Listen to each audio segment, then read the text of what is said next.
Hello, everybody. I'm Skip Elsheimer. Welcome to the AV Geeks Lunchtime Streaming Show, where we watch old 16mm films. And I cheated. That film we just saw was from National Archives. It was some raw stock footage. It was actually on 35mm, but it was some beautiful footage. And it was obviously a mixed bag because we have a bunch of train footage of taking tanks and other military vehicles from point A to point B. Then you have some servicemen. Then you have some beautiful footage of some neon and some signage outside of various nightclubs and theaters. Beautiful stuff. Yeah, so I'm outside because it's nice out, and it turns out that even though it's nice out, I have to have an umbrella over my head to reduce the glare on the screen, because otherwise I can't see. And in doing so, I realize it's not so warm out. It's actually a little cold when I'm not in the direct sunlight. So I'm wearing a jacket. That's what we do. Let's learn about beavers. Enjoy.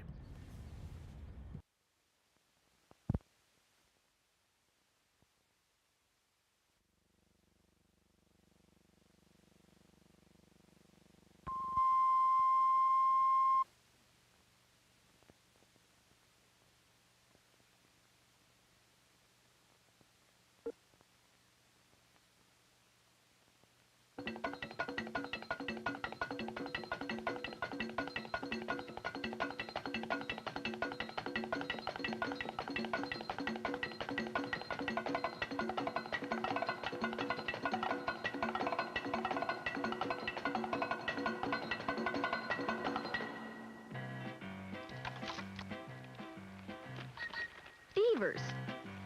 Beavers use their sharp front teeth to cut down trees and gnaw through branches so they can get at the tender bark that's near the treetops. And when they've eaten off all the bark they can, then they use the trees and branches to build their houses and dams.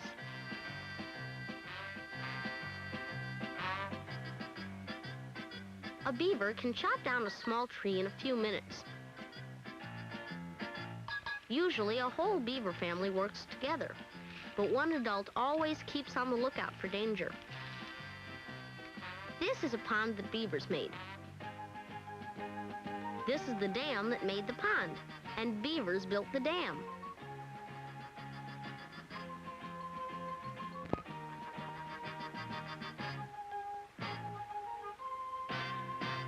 A beaver's house is called a lodge.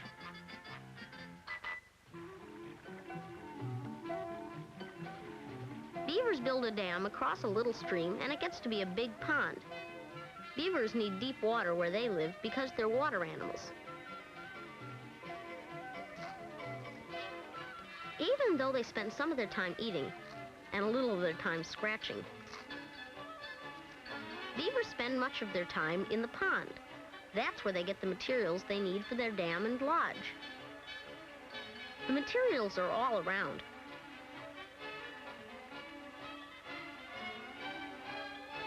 This is how the beaver does it. First, it finds the right place for gnawing, and then it starts to gnaw.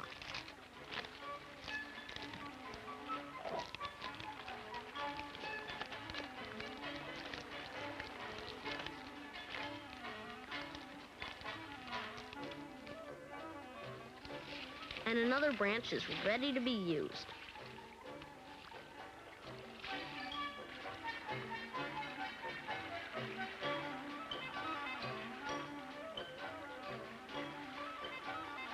When beavers go underwater, their ears and nose close up.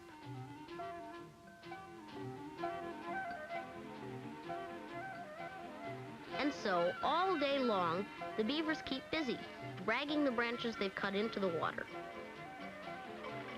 Busy beavers, swimming, gnawing, carrying,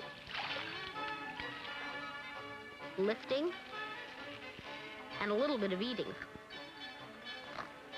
A beaver's lodge is usually built out in the pond. The entrance is underwater. Beavers can stay underwater for 15 minutes and keep swimming all the time. What helps beavers swim well is the way their back feet are webbed, just like a frog's feet.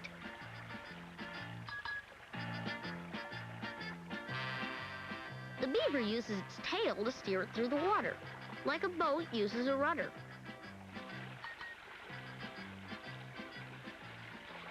The beaver uses its small front feet to pack the mud and branches into the dam. You can't really see what the beaver's tail looks like until it gets out of the water. It looks more like a paddle than a tail.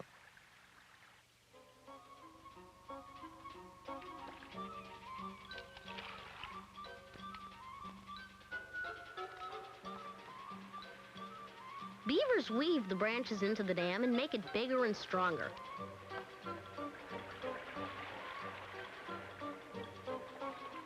And then the mud holds it all together.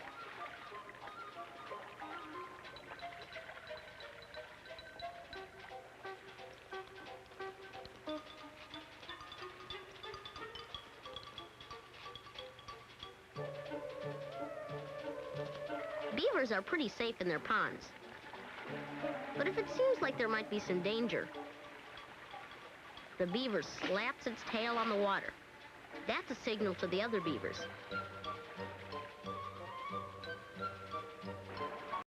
And when the danger is gone, when everything looks safe to the beavers, they can get back to their important work again.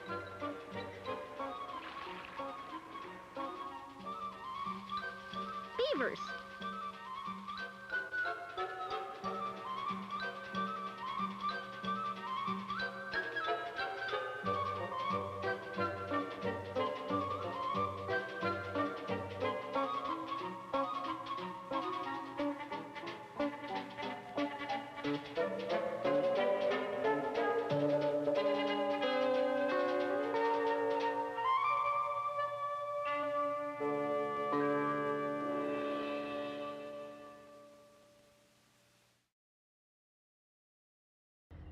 So Jack Hanna was the advisor. I don't know if yesterday's film, Jack Hanna was the advisor, but Jack Hanna, of course, would show up on the Johnny Carson show. And I would say about a block from here, is a beaver family, and they actively dam up a creek and cause problems. All right. We've been scanning a bunch of films, not only from Cornet, but also from our collection. This one is Fiberglass Pole Vault. Enjoy.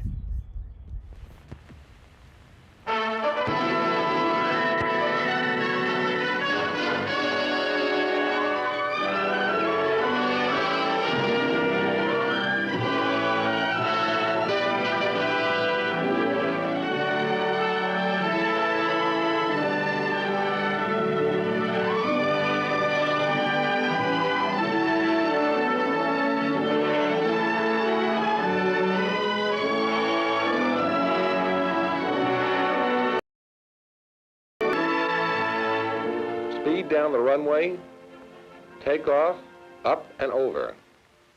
The fiberglass vaulting pole has aroused excitement all over the world, capturing the interest of the general public as well as that of athletes and coaches. Two features of the new pole are dramatic. First, it has brought tremendous improvement in performance. Already there are scores of vaulters who have bettered the old world record. Second, attention is drawn to the spectacular bend characteristic of the fiberglass pole. Correctly, everyone assumes that the great bend of the pole is related to improved performance. The key to fiberglass performance does lie in the extreme bending and unbending of the pole. Regardless of the pole used, the basic task is to convert energy of motion, kinetic energy, to energy of position, potential energy. Kinetic energy is developed by the run. Then this energy of motion is converted to potential energy, or energy of position. In any case, and with any type of pole, the purpose of vaulting technique remains the same. The athlete's approach builds up kinetic energy. additional power is obtained from a driving takeoff, efficient conversion lifts the athlete, a pull and push supply additional energy. The basic task remains the same, conversion of kinetic energy to potential energy. The more efficient the conversion process, the better the vault. Therefore, if the new fiberglass pole produces higher vaults, it must permit a more efficient conversion of energy from kinetic to potential form. This is the process that we must examine. To account for the superior performance produced by the fiberglass pole, it has been suggested that the cushioning effect at takeoff is important. Because less energy is lost by takeoff shock, this additional energy is available for conversion to height in the air. In summary, the conversion process becomes more efficient. A rigid pole can dissipate energy against the box and jar the vaulter off balance.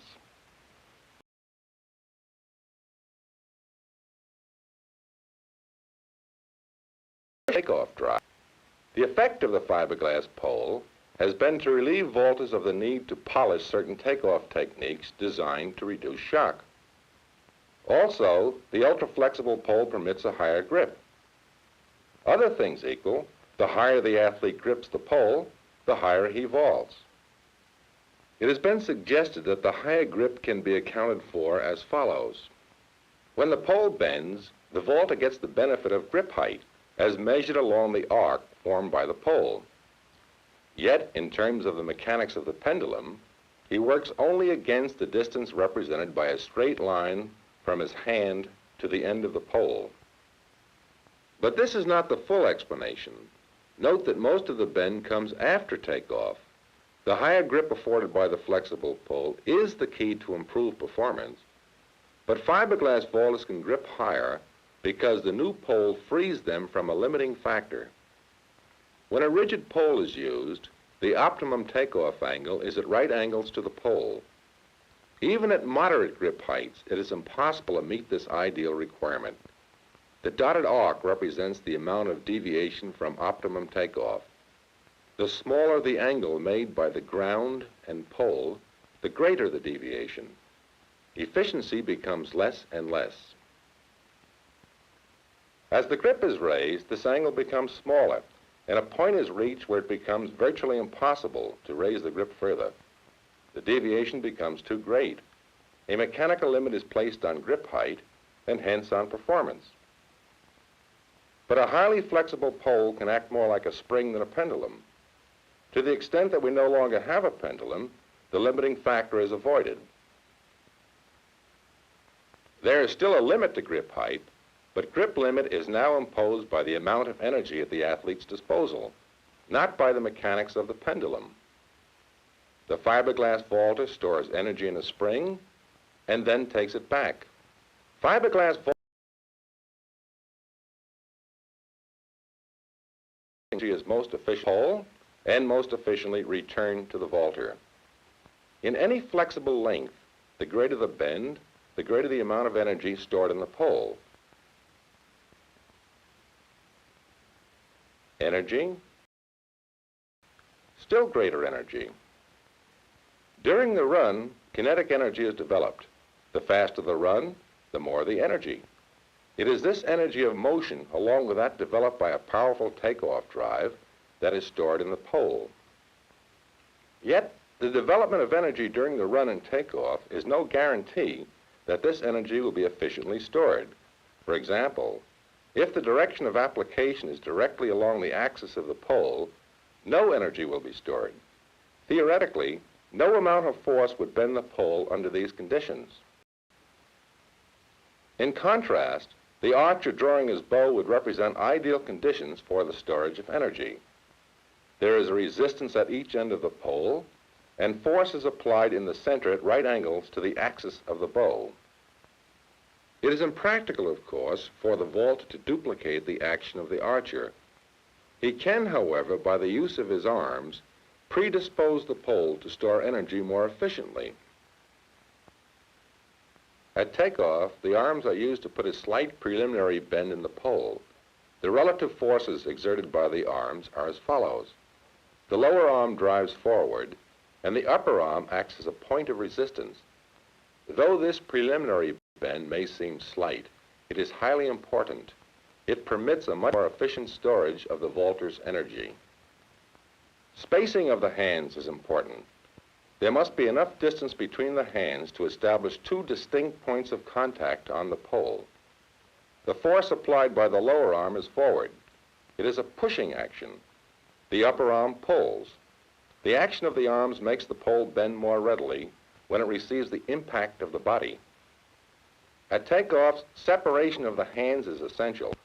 If force is concentrated at only one point, the preliminary bend of the pole will actually be in the opposite direction. The hands must be apart and used correctly to put a preliminary bend in the pole. Though the role of the arms is important, the vaulter must remember continuity and drive. Arm action only prepares the pole. The big bend represents the energy of the run and takeoff. Takeoff position is very similar to that used in vaulting with a metal pole, except that the takeoff foot can be closer to the vaulting box. There are, however, important differences in takeoff action. The hands are spaced to permit a preliminary bending of the pole. Drive can be forward rather than upward. The run is as important as ever. The greater the control speed, the better. The pole has no energy of its own. The only energy that the pole can yield is the energy that the athlete puts into it. A fast and reliable run, arm action and drive, energy stored in the pole. An advance is still needed.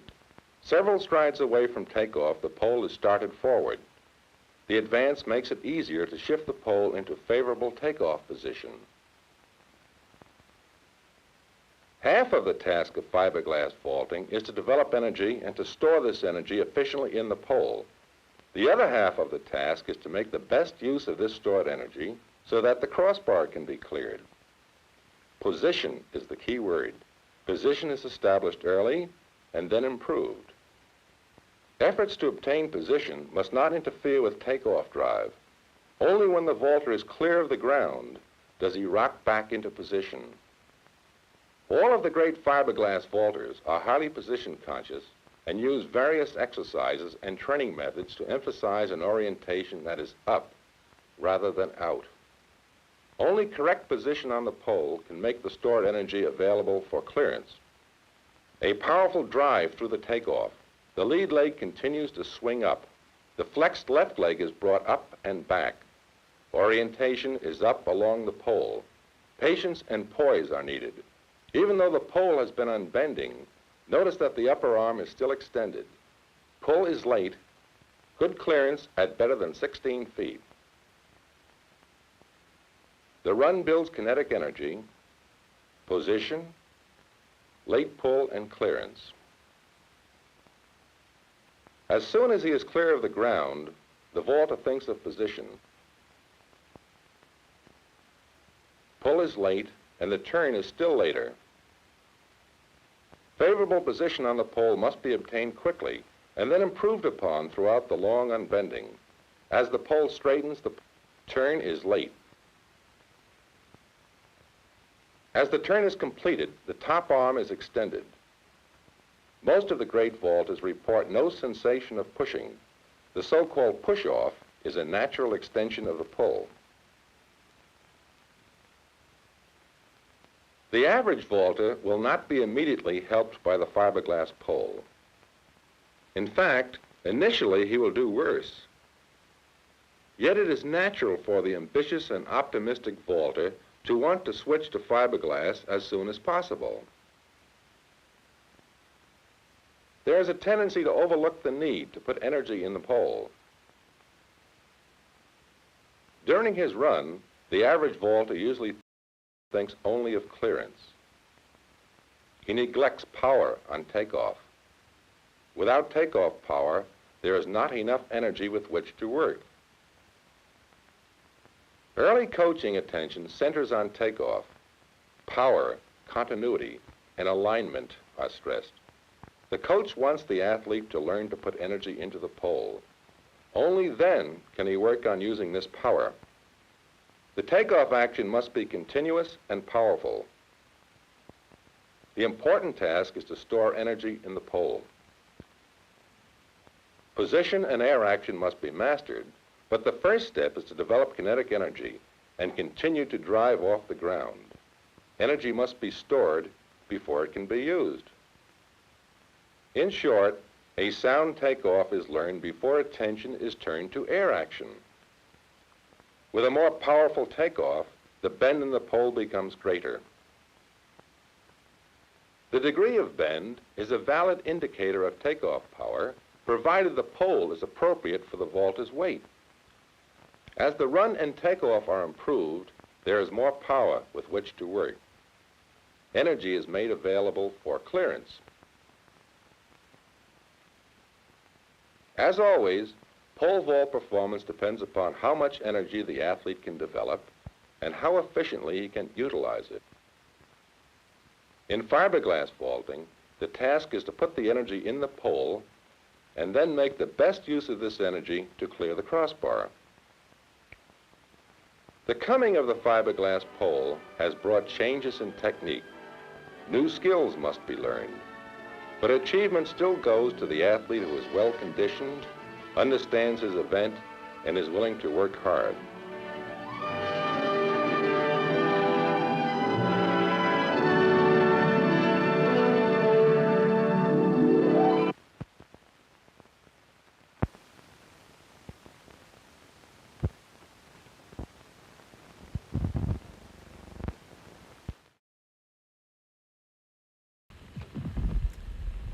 So you definitely see some things you don't normally see, which is the whole point behind what we do here at AV Geeks, is getting like a niche film about a specific sporting event, and then we get to see the footage of the guy bouncing upside down to kind of to exercise and to get to where he positions his body so that it's maximizes his pole vaulting.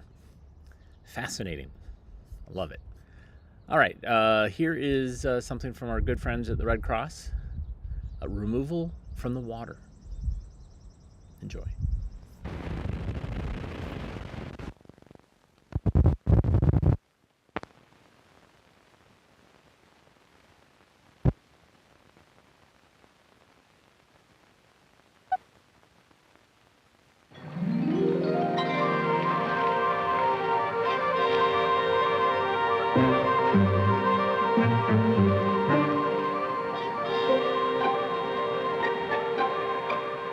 Removing victims from the water is an important life-saving technique, but not always the most important. Artificial respiration may be needed, and if it is, it should be started as soon as possible. If no flotation devices are available, the victim will probably have to be brought to standing depth water before resuscitation is begun.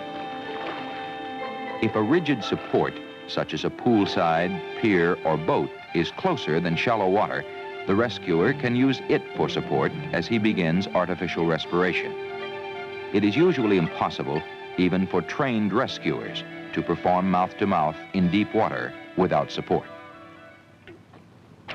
This victim may have a spinal injury. Whenever an injury of this type is even a remote possibility, extreme care must be taken to avoid any twisting, bending, or side-to-side motion of the victim's head and trunk. Again, breathing is the primary consideration. And notice that since a neck injury is suspected, the rescuer is using the jaw thrust method, so he does not have to tilt the head back. Can I have some help here, please? In most situations like this, it will not be necessary to remove the victim from the water until an ambulance with trained personnel arrives. Tom, bring the board. But if the water is very cold, or if there is excessive bleeding, it may be advisable to get the victim out. To do this, you must have a rigid back support and plenty of help, at least 3 people. Position the board by submerging it and letting it float up under the victim. If a specially made spine board is not available, you can use a door, surfboard, aquaplane, or an ironing board. Once the board is in place, the rescuer at the victim's head must continue to keep the head and neck aligned with the body until bandages are in place around the head.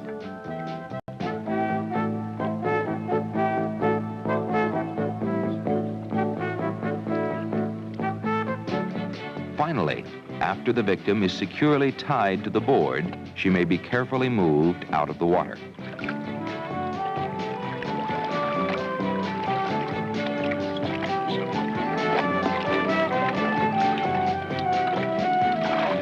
In situations where possible neck and back injuries have been ruled out and where the victim is breathing, there are several removal techniques available to the rescuer. One is the saddleback carry.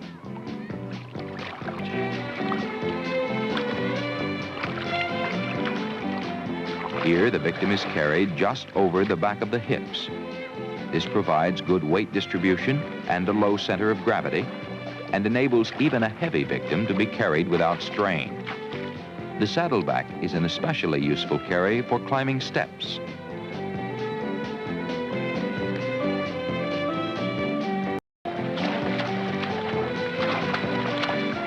Occasionally, a rescuer may have to lift a victim out of the water without assistance. Once at the edge of the pool or pier, the lifesaver should place the victim's hands on the edge and maintain contact with them as he climbs out. Then he faces the victim and grabs his wrists. He dips the victim's body once to get momentum, then he lifts him out using his leg muscles, not his back.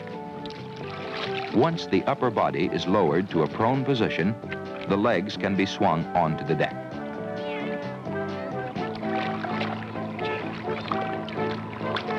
Sometimes, a tired swimmer who has been assisted to standing depth water may be able to walk with some support. This simple shallow water assist is efficient and practical in these situations.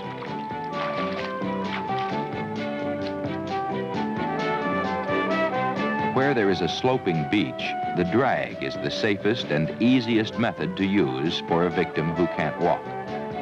The rescuer grasps the victim under the armpits and supports the head with his forearms. This technique is especially useful with a heavy victim.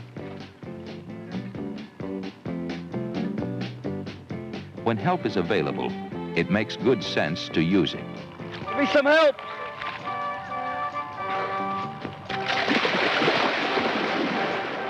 In this team lift, two of the rescuers join hands under the victim's shoulders and back. The third rescuer supports the legs.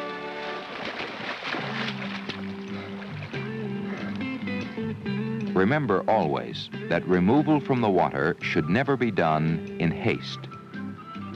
If the victim is not breathing, artificial respiration should be started as soon as possible. Breathing always takes priority over attempts to remove a victim from the water.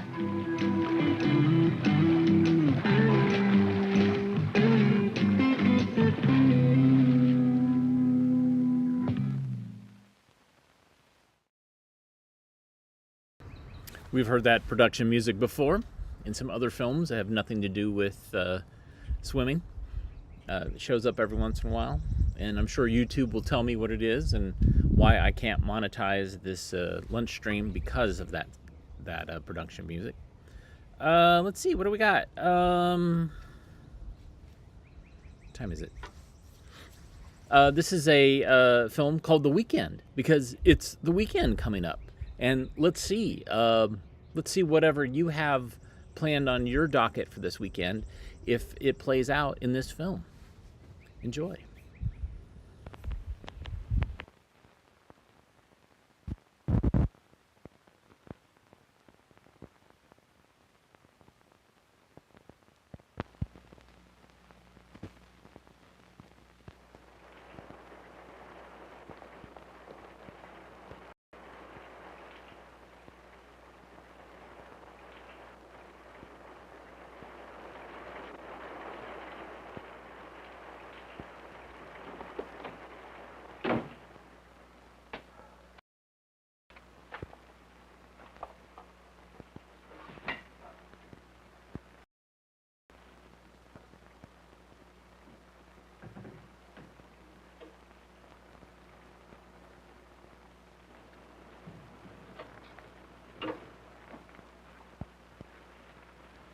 That's all we needed. It's rain. We better have good weather tomorrow. What do you do about it if we don't? I don't know.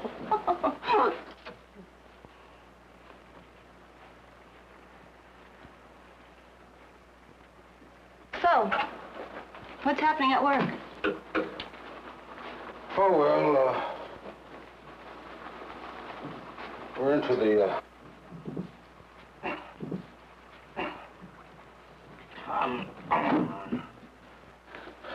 Lawson deal pretty good now, and, well,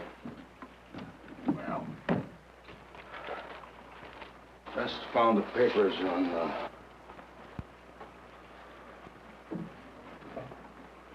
You do a lot of that lately. a lot of what lately? A lot of not finishing what you start to say. That must be a bore to talk to. Oh, come on, honey. That's that I go into things and I realize you wouldn't understand what I'm talking about, so I just... There you go again. Oh, come on, honey, I'm just too tired.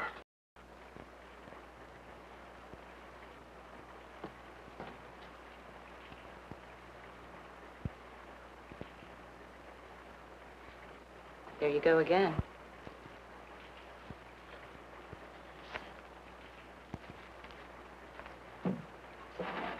Oh, honey. I asked you 100 times to fix the snap on these. I'm sorry. Oh, I sound like a nag, don't I?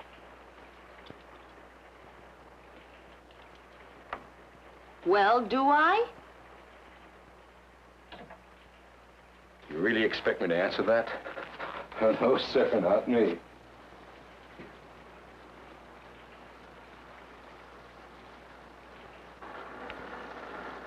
What a vacation. Oh, we're a couple of... There you go again.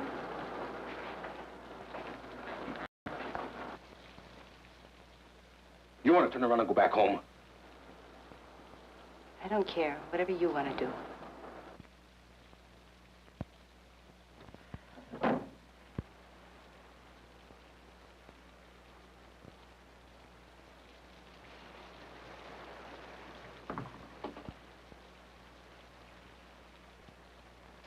Hey, honey. I'll order some food. What would you like? Oh, anything. I don't care. Oh, I'm sorry. I'm such a bitch. It's all my fault. Wound up like a spring. I'm just not myself. Then who are you? I honest to God don't know. You look a little like the guy I married sometime. Why don't you order? Okay.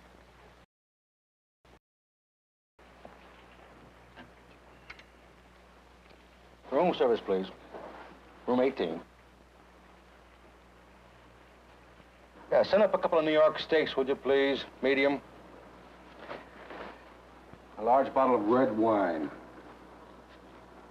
Yeah, about an hour will do. Salad, Roquefort. Right.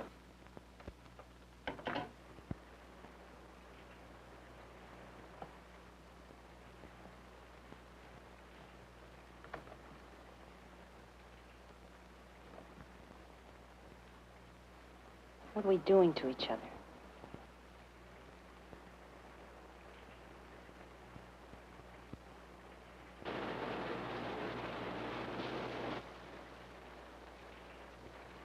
What do you want to do tonight?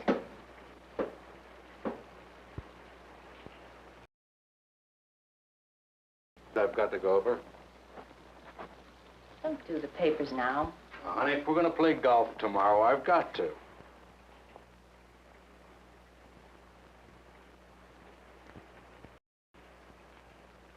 Okay. What do you want to do? Let's talk. About what? No work this week. Hey, now, wait a minute. That the rules. No work on the weekend.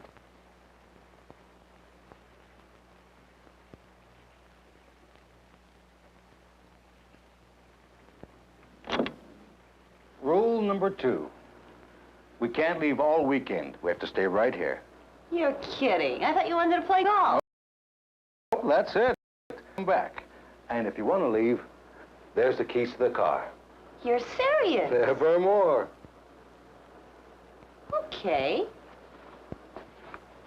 No TV.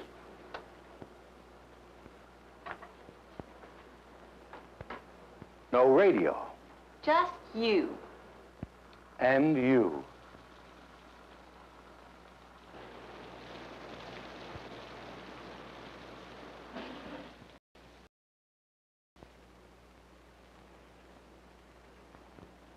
Are you happy? No. Is it me? I don't know. Are you avoiding the children and myself? I guess so. Why? Afraid, maybe. Afraid of what?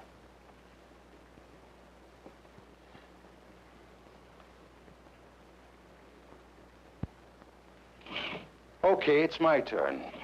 Oh, wait, I'm not finished yet. Never mind, it's my turn. Are you happy?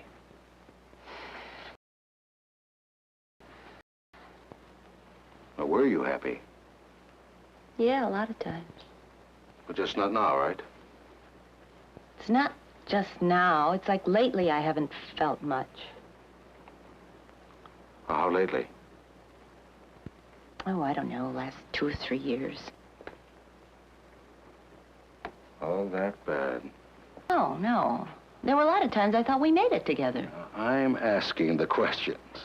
Do you love me? Oh, that's not fair. Of course I... Never mind, of course I. Do you love me? I don't know. I think so.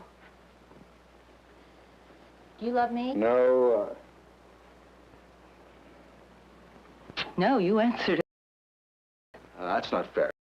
Got to qualify no with an explanation. What's to explain? Is there someone else? That could have been. What kind of an answer is that? There could have been. Would it help us for you to know? There could have been. I want out.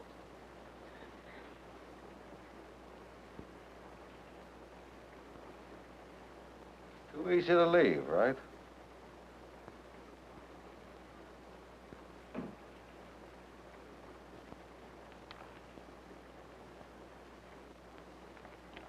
Bored. Us. Children. Ours. Laughter. Tears. Drinks. Too much. Money. Never enough.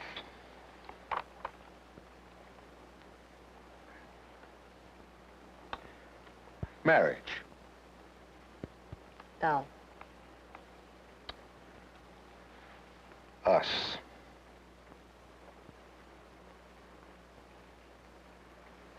Strangers.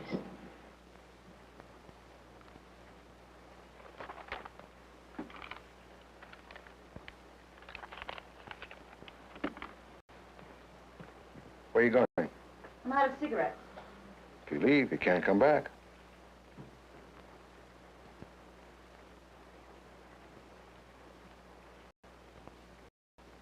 D. I. V. O. R. C. E. Divorce. Are we getting a divorce? Do you want a divorce? What about the kids? The kids have nothing to do with it. We can live in the same house, go to bed together, have the kids and still be divorced. 10, 20 years. Just like my parents.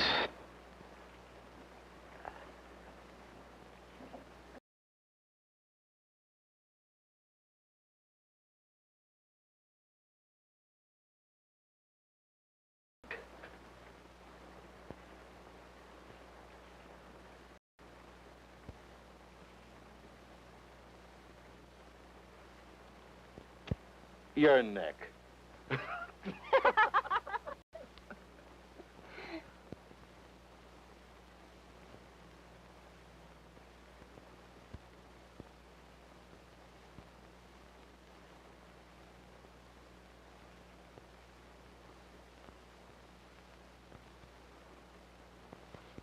I don't want to let go of you. Then you have to hold me. Sometimes you won't let me. Sometimes you don't want to badly enough. How did it happen? We were just too busy being married, I guess.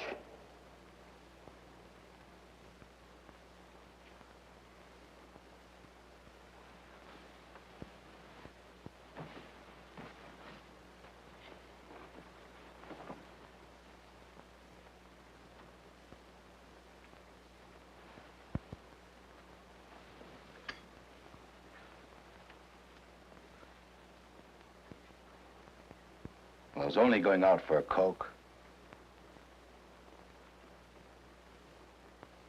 Who is she? Damn it, there's no she. I mean, she's a hit. What's the it? Everything but you and the family. Anything to distract. Has it been that rough? Have I been that bad for you? Quit feeling sorry for yourself. Oh, look, it's my fault just as much as yours.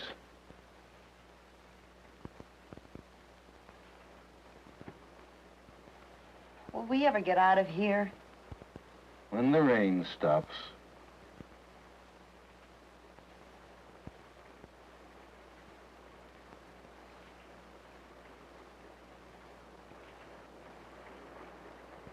Do we go out together? You want to? I'm afraid. And so am I. I came close to leaving you once, you know. I know. You do? When I took the new job. Why don't you let me know all the things you know?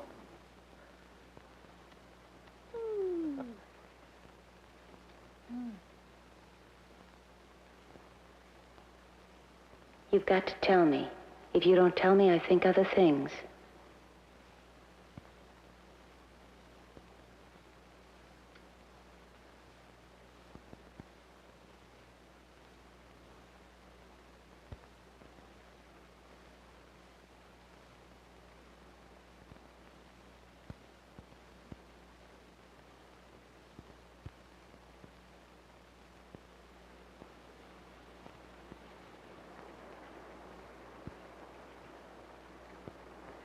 Isn't it funny how many kids' games grown-ups play? The games are over. You can leave if you want. Will you go with me? We've got a long way to go.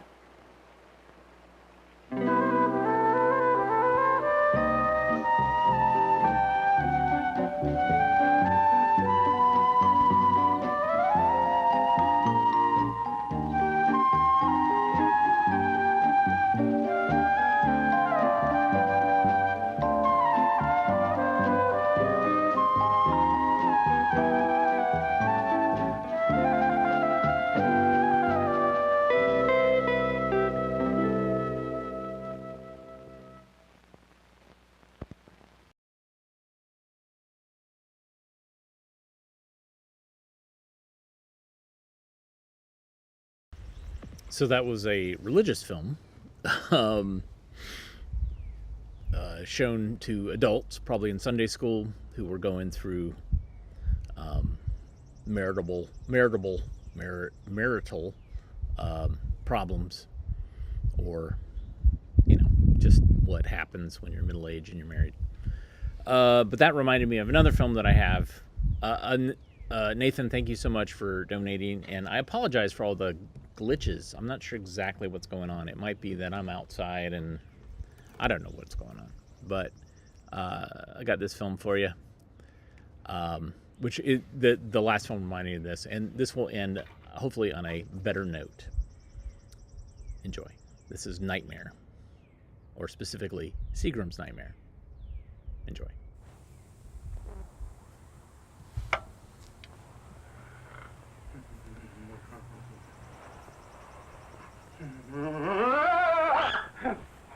What's the matter with you? What was it? What was what? Whatever it was. Whatever what was? Harry, you screamed at it. I only screamed at you screaming at it. Oh, for God's sake, Doris, I was having a nightmare. A nightmare? Yes. Yes, I was in this dark room. And there was cobwebs and water. And there was green slime oozing off the walls. Disgusting, Harry. Yeah. It was dark and dingy, and I think there were skeletons. Skeletons, yes! And I was chained to this case of Seagram's 7 Crown. And all of a sudden, there came in a lunatic waving an umbrella. A fiend. Who was it? Albert. Albert, a fiend? Yes. Albert. And there was blood dripping off of his hands. It was terrible. I don't want to talk about it anymore. I'm going to sleep. Good night.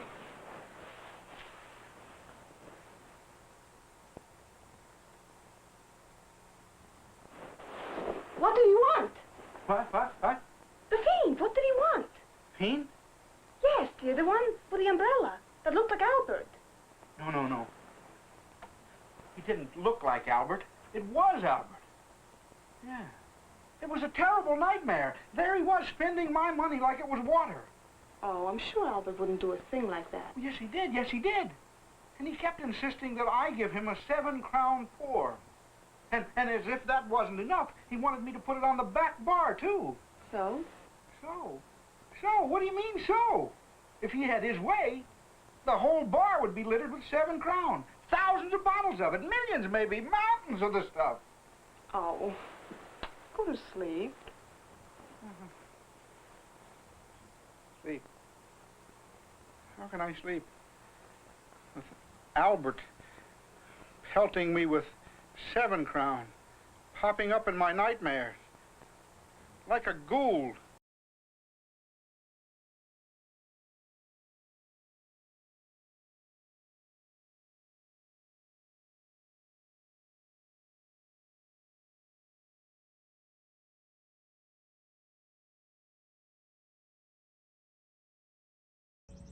I'm not absolutely sure what happened there. That was really, really weird.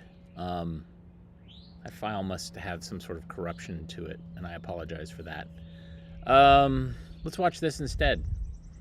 And I will, maybe next week I'll find a better version of this. All right, enjoy.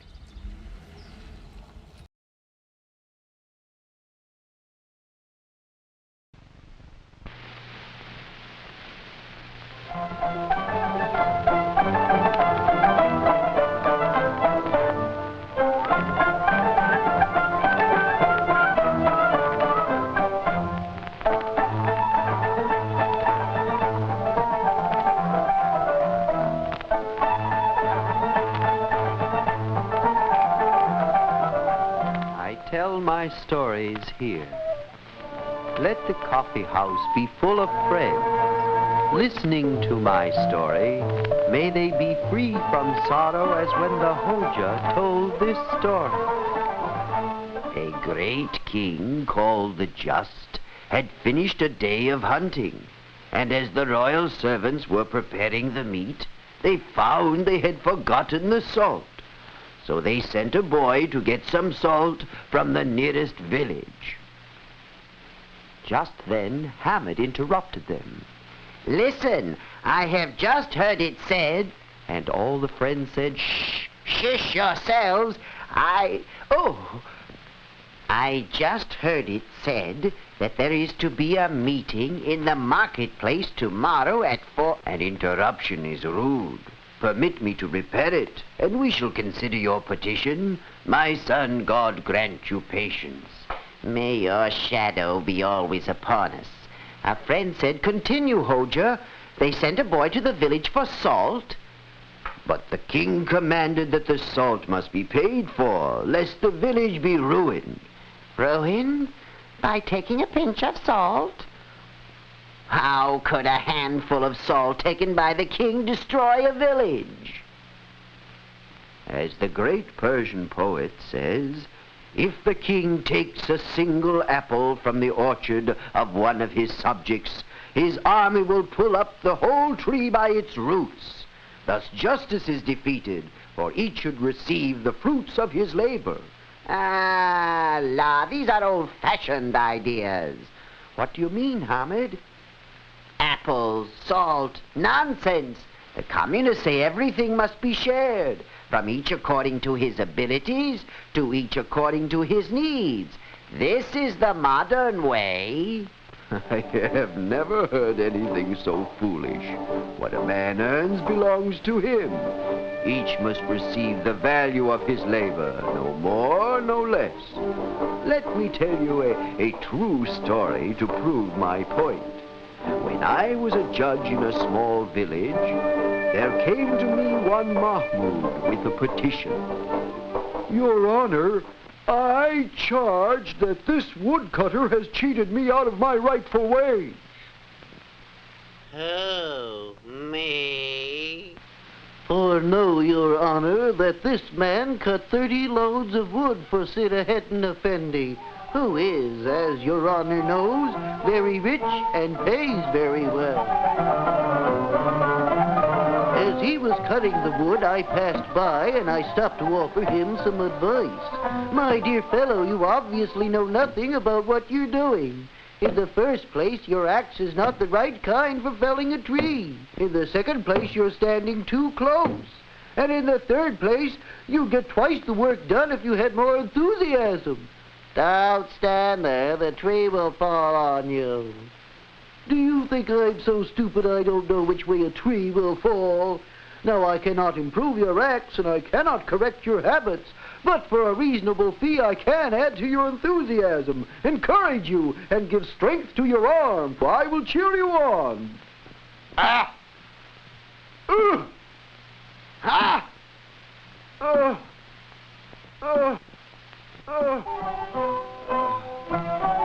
I'm exhausted. Look out!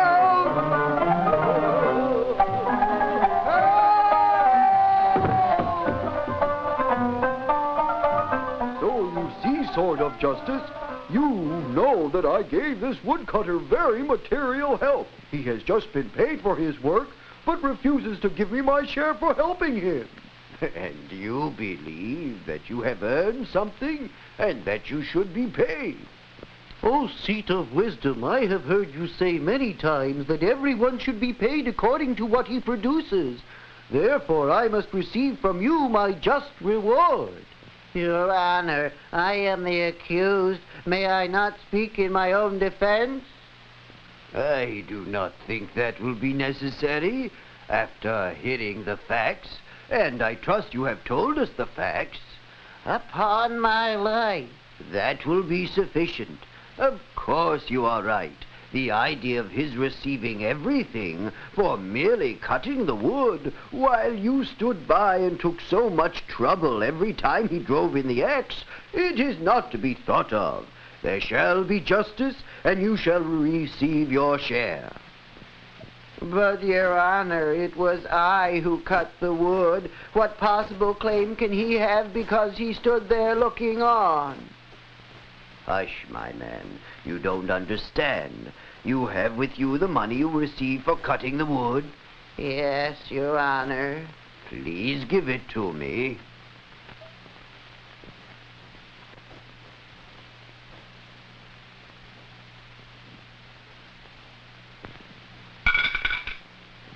justice must prevail, even as the just king has said.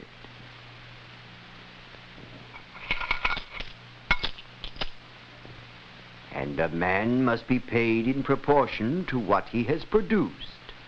No more, no less. In all justice, as you, Mahmud, have produced only the sound of work, so shall you receive only the sound of payment. And you, Woodcutter, shall receive your rightful reward for your honest work.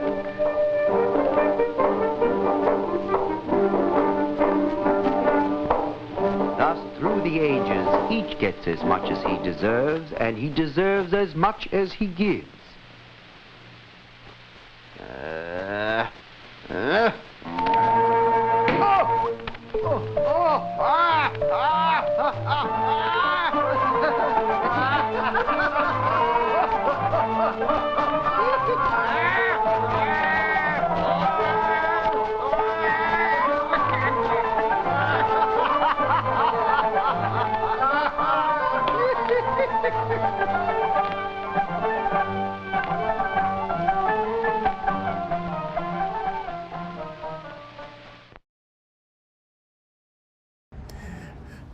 I'll talk like this the rest of the weekend. That was a great one. Oh, Hoja. We love your stories. And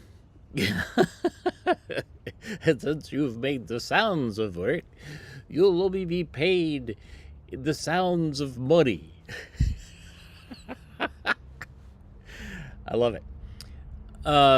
Sorry about all the technical problems today. I'm not 100% sure what's going on with that. You know, so this is what's frustrating. I know that there has been some trash talking of Apple on the comments, the people that make Macintosh and iPhones. Well, I have my own issues with that company because I have many Macs that have problems, and I had recently uploaded or updated the operating system on this laptop that I use, and everything has been a little bit slower and a little bit more annoying, and it's very frustrating.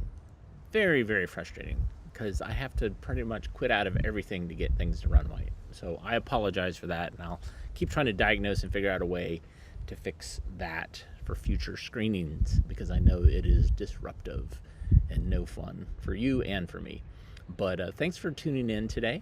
I very much appreciate your eyeballs and you watching and contributing. And we do this because we enjoy watching this stuff, but we really enjoy showing it to you. So thank you for tuning in. And if you like what you saw, hit the thumbs up, hit the like button. You can also subscribe. Those are ways to support us. You can also go to ko-fi.com/avgeeks or patreon.com/avgeeks. Those are great ways to support us as well. We will see you soon. Everybody take care. Have a great weekend.